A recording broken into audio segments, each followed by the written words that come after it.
আওয়ামী লীগ নিষিদ্ধের দাবিতে সাভারের পাকিজায় ঢাকা আরিচা মহাসড়ক অবরোধ করেছে জাতীয় নাগরিক পার্টি এনসিপি। রাত 9:30টার দিকে শহীদ ইয়ামিন চত্বরে জড়ো হয়ে এনসিপি নেতারা মহাসড়ক অবরোধ করে আন্দোলন শুরু করে। এ সময় তারা আওয়ামী লীগের দৃষ্টান্তমূলক শাস্তিসহ দলটির নিবন্ধন বাতিলের দাবি জানান। পরে ঘটনাস্থলে পুলিশ ও সেনাবাহিনীর সদস্যরা উপস্থিত হন।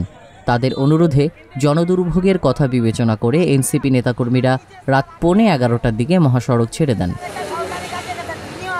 এদিকে একই দাবিতে বিক্ষোভ মিছিল ও সমাবেশ করেছে জাহাঙ্গীরনগর বিশ্ববিদ্যালয়ের একদল শিক্ষার্থী। রাত 10টায় বিশ্ববিদ্যালয়ের বটতলা এলাকা থেকে বের হওয়া বিক্ষোভ মিছিলটি প্রধান ফটক সংলগ্ন ঢাকা আরিচা মহাসড়কে এসে শেষ হয়।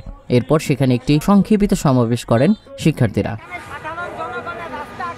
ঢাকা জেলা উত্তর প্রতিনিধি মোহাম্মদ গোলাম মোস্তফার পাঠানো তথ্য ও ভিডিও চিত্রে ডেস্ক রিপোর্ট।